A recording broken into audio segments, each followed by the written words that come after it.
Hi, hello, ನಮಸ್ಕಾರ. Welcome to ಸುಚಿಪ್ರತು channel. ಇವತ್ತಿನ ರೆಸಿಪಿ ಬಂದು ಬೆಳ್ಳುಳ್ಳಿ rasam recipe. Easy and tasty rasam recipe. ಶೀತ, ನೆಗಡಿ, ಜ್ವರ ಬಂದಾಗ ಏನೇ ತಿಂದರೂ ಇಷ್ಟ ಆಗಲ್ಲ. ಖಾರವಾಗಿ ಏನಾದ್ರು ತಿನ್ನಬೇಕು ಅಂತ ಅನಿಸುತ್ತೆ. ಅವಾಗ ಈ ರಸಂನ ಒಂದ್ಸಲ ಟ್ರೈ ಮಾಡಿ, ಇಷ್ಟ ಆಗುತ್ತೆ.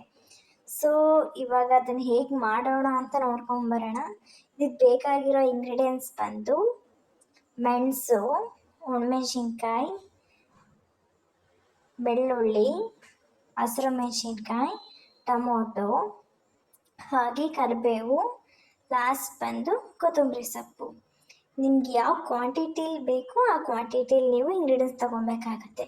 ಇವಾಗ ಇದನ್ನು ನೀವು ಸ್ಮೂತಾಗಿ ಪೇಸ್ಟ್ ಮಾಡ್ಕೊಬೇಕಾಗತ್ತೆ. ಪೇಸ್ಟ್ ಮಾಡ್ಕೊಂಡೀಗ ಒಂದು ಪಾತ್ರೆ ಇಟ್ಟು ಅದಕ್ಕೆ 1 ಟೇಬಲ್ ಸ್ಪೂನ್ ಆಯಿಲ್, ಒಂದೆರಡು ಒಣಮೆಣಸಿನ್ಕಾಯಿ, ಬೆಳ್ಳುಳ್ಳಿ, ಕರಿಬೇವು ಸ್ವಲ್ಪ ಹಾಕಿ ಚೆನ್ನಾಗಿ ಫ್ರೈ ಮಾಡ್ಕೊಳ್ಳಿ. ಹಾಗೆ ನೀವು ರುಬ್ಬಿಟ್ಟ ಮಸಾಲೆನ ಅದಕ್ಕೆ ಸೇರಿಸ್ಬೇಕಾಗುತ್ತೆ.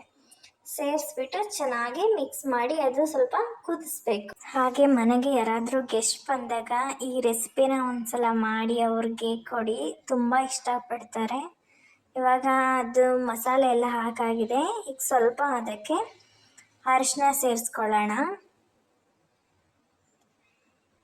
ಅರಿಶಿನ ಹಾಕಾದ್ಮೇಲೆ ಚೆನ್ನಾಗಿ ಮಿಕ್ಸ್ ಮಾಡಿ ಇವಾಗ ರುಚಿಗೆ ತಕ್ಕಷ್ಟು ಉಪ್ಪು ಹಾಕ್ಕೊಂಡು ನಿಮ್ಗೆ ಯಾವ ಕ್ವಾಂಟಿಟಿಲಿ ಬೇಕಾಗುತ್ತೆ ಅಷ್ಟು ವಾಟರ್ ಹಾಕ್ಕೊಂಡು ಚೆನ್ನಾಗಿ ಕುದಿಸಿ ಒಂದು 10 ಮಿನಿಟ್ಸ್. ಆಮೇಲೆ ಲಾಸ್ಟಲ್ಲಿ ಕೊತ್ತಂಬರಿ ಸೊಪ್ಪು ಹಾಕಿ ಬೆಳ್ಳುಳ್ಳಿ ರಸಂ ರೆಡಿ ಆಗುತ್ತೆ. ಇದನ್ನು ರೈಸ್ ಜೊತೆ ತುಪ್ಪ ಮಿಕ್ಸ್ ಮಾಡ್ಕೊಂಡು ತಿಂದರೆ ತುಂಬಾ ಚೆನ್ನಾಗಿರುತ್ತೆ. ಈ ವಿಡಿಯೋ ನಿಮ್ಗೆ ಇಷ್ಟ ಆದರೆ ಲೈಕ್ ಮಾಡಿ, ಶೇರ್ ಮಾಡಿ, ಹಾಗೆ ಸಬ್ಸ್ಕ್ರೈಬ್ ಮಾಡಿ. Thank you so much.